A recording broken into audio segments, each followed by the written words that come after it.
Hello friends, आज फिर से आप लोगों का इस स्मार्ट सीटेट यूट्यूब चैनल में स्वागत है।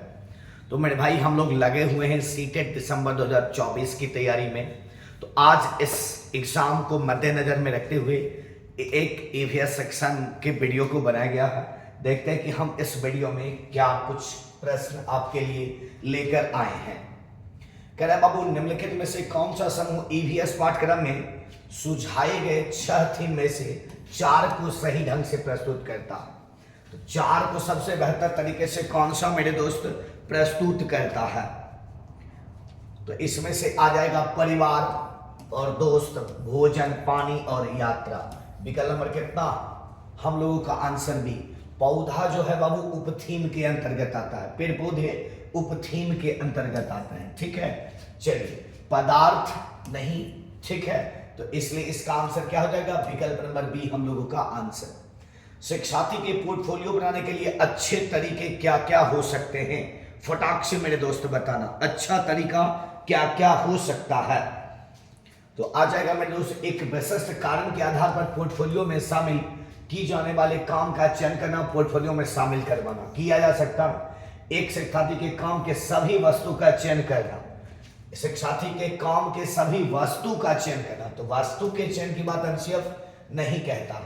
शिक्षार्थी से अपने काम के चयन और उसको अपने, यहां पर कुछ तो मिस्टेक हो रहा है मेरे भाई, तो यहां होना चाहिए था अपने पोर्टफोलियो में शामिल करना। क्या होगा? पोर्टफोलियो में शामिल करना, में शामिल करना, तो ये भी हो सकता है।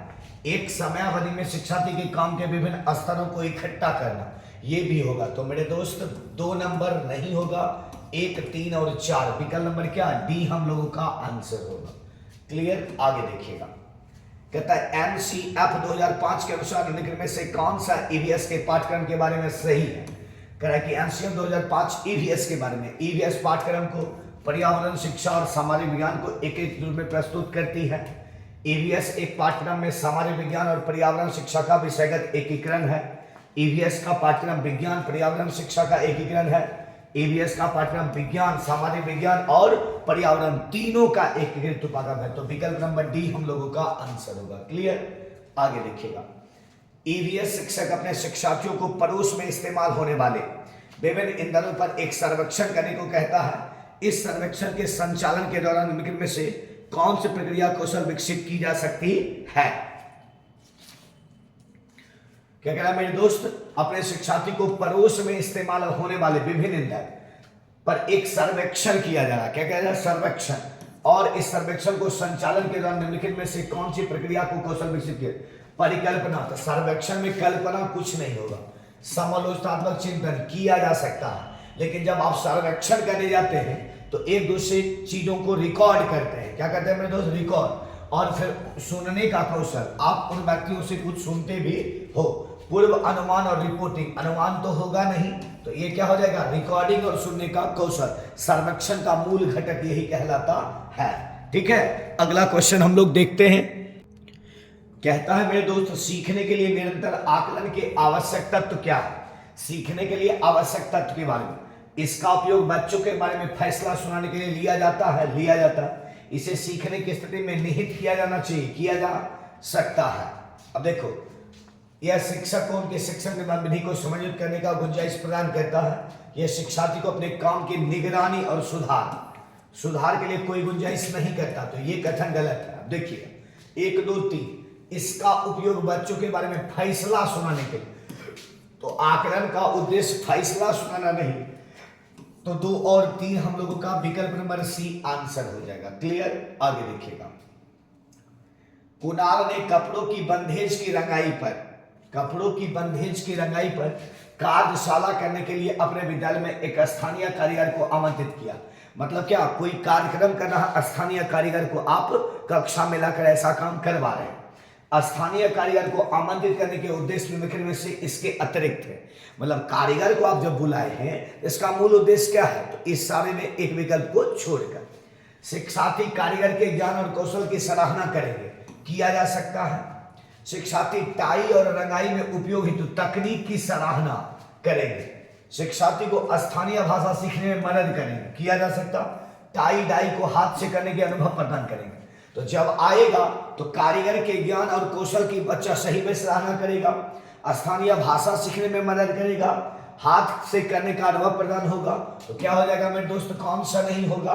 तो शिक्षार्थी टाई और रंगाई में उपयोग हुए तकनीक की सराहना, तकनीक की सराहना के अलावा क्या है, कारीगर की सराहना बेहतर है, इसलिए कमतर कौन होगा? विकल्प नंबर बी हम लोगों का आंसर होगा। क्लियर?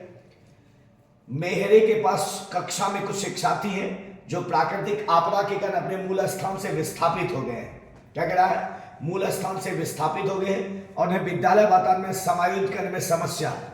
एक ईवीएस शिक्षक के रूप में आप उसे क्या कर सकते हैं? फटाक से मेरे दोस्त बताना इसका आंसर क्या हो जाएगा।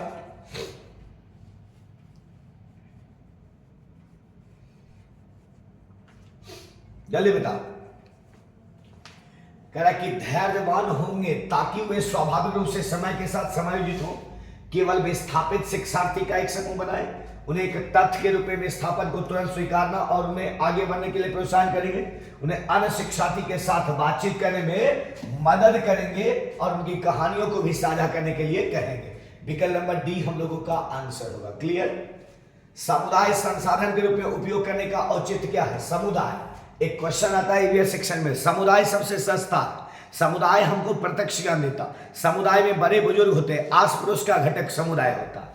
कह रहा कि यह समुदाय में सभी ज्ञान को अनायास स्वीकार करने में मदद करता है, यह बिना प्रश्न करे स्थानीय ज्ञान को लोकप्रिय बनाने और फैलाने में मदद करता। समुदाय को अपने बच्चों के सिखाने में हिस्सेदारी है और इसमें उन्हें शामिल होने की जरूरत है। समुदाय नहीं करने पर समुदाय नाराज होगा। कौन उत्तर होगा मेरे दोस्त? सी। समुदाय अपने बच्चों को सीखने में हिस्सेदारी है और इसमें उन्हें शामिल होने की जरूरत होती है। क्लियर? आगे देखिएगा। फटाक से मेरे दोस्त बताना, फटाफट इसका आंसर कीजिएगा।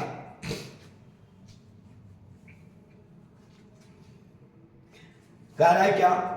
अग्रही ने अपने शिक्षार्थी को अपनी कक्षा के मानचित्र खींचने को कहा। यह क्रियाकलाप विकास करने में सहायक होगा। किसका? पूर्वानुमान और गणना कौशल का, आंकड़ों के अभिलेख का, अभिविन्यास और सापेक्ष स्थिति का, भूदृश्य खींचने का। क्या होगा? अभिविन्यास और सापेक्ष स्थिति का। जब मानचित्र कौशल होता है तो तीन चीज इसमें ध्यान रखने की बात होती है। पहला कहता है स्थान, दूसरा कहता है दूरी और तीसरा कहता है सापेक्ष स्थिति की समझ। ठीक है? तो इसका आंसर मेरे दोस्त क्या हो जाएगा? विकल्प नंबर सी हम लोगों का आंसर। निम्नलिखित में से क्या पाठचर्या के विकास के लिए मार्गदर्शक सिद्धांत नहीं है? कह रहा है कि कौन सा घटक इसमें नहीं होगा? विद्यालयी ज्ञान को बाह्य विश्वास से जोड़ना एकदम पाठचर्या का उद्देश्य है।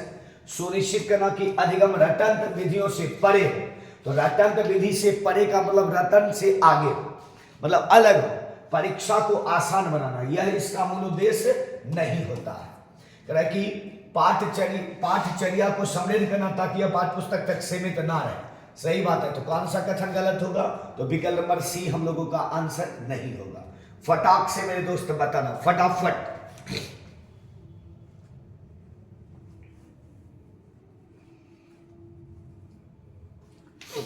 जल्दी बताओ।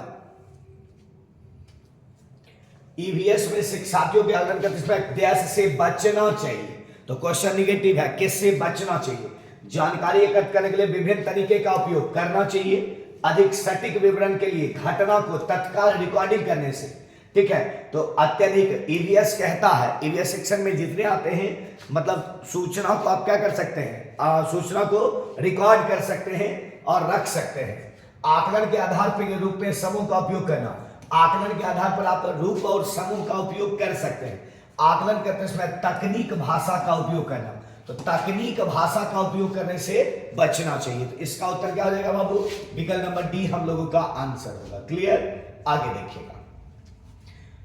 कह रहा है कि रोनाल्ड रॉस के बारे में कक्षा 5 में कहानी है जिसको 1902 ईस्वी में चिकित्सा के लिए नोबेल पुरस्कार मिला, जब उसने सिकंदराबाद के अस्पताल में काम करते हुए यह खोजा गया कि मच्छर मलेरिया से फैलता है। अपने शब्दों में बताया कि कैसे उन्होंने मच्छरों को पीछा करते समय बिताया, मच्छरों को पेट को खोलने के लिए उसे काटा और उसका सुंदरती के नीचे अवलोकन किया। रोनाल्ड रॉस की कहानी को ईवीएस में शामिल करने का मूल उद्देश्य क्या? तो रोनाल्ड रॉस का जितना भी खोज था वो वैज्ञानिक आधारित था। उनका देने के पीछे मूल उद्देश्य क्या? शिक्षार्थी को वैज्ञानिक प्रक्रिया के बारे में समझने में मदद करना किया जा सकता है। शिक्षार्थी को कहानी लिखने के लिए, तो इसमें बाबू कहानी लिखना कोई बड़ा घटक नहीं है। शिक्षार्थी को विभिन्न खोजों के द्वारा अधिक रोमांचक कहानी को इकट्ठा करने के लिए प्रोत्साहित करना, एकदम सही है। विज्ञान को इतिहास की सराहना करना, एकदम सही है। तो कौन सा नहीं होगा बाबू? तो 2 नंबर नहीं होगा। 1, 3, 4 हम लोगों का आंसर, विकल्प नंबर बी हम लोगों का आंसर हो जाएगा। क्लियर? भूषण अपनी कक्षा 2 की भाषा की कक्षा में थीम यात्रा को एकीकृत करना चाहते थे। आप किस संसाधन का सुझाव देंगे जो कक्षा में संपादन के लिए सबसे उपयुक्त हो सकता है? सबसे उपयुक्त मेरे भाई क्या हो जाएगा? फटाक से बताना। कह रहा है कि यात्रा पर शब्द से क्लिप दिखाना, वीडियो क्लिप दिखाएंगे, यात्रा पर कविता करवाएंगे, यातायात के साधनों पर मॉडल दिखाएंगे, बच्चों के यातायात पर अपना अनुभव करेंगे। तो जब बच्चा अपने अनुभव को साझा करेगा तो बेहतर तरीके से समझ सकता है, क्रिया हो सकती है, अवधारणा बन सकती है। इसका उत्तर विकल्प नंबर डी आपका आंसर होगा। क्लियर? आगे फटाक से मेरे दोस्त बताना, फटाफट। कह रहा है ईवीएस कक्षा में शिक्षार्थी पड़ोस में एक भिखारी लड़के के बारे में अपने अवलोकन का साझा करती है और जानना चाहती है कि उसके माता पिता उसे स्कूल क्यों नहीं भेजते हैं। एक शिक्षक के रूप में आप शिक्षार्थी को कैसे जवाब देंगे? ठीक है, कह रहा है कि शिक्षार्थी पड़ोस में एक भिखारी लड़के के बारे में अवलोकन को साझा करती है, वो देखती है अवलोकन को, जानना चाहती है कि उसके माता पिता, मतलब कोई भिखारी है और वह बच्चा को स्कूल नहीं भेजते हैं, तो वह लड़की जानना चाहती है कि उसके माता पिता उसे स्कूल क्यों नहीं भेजते हैं। ठीक है, अब कह रहा है कैसे जवाब देंगे शिक्षक के रूप में?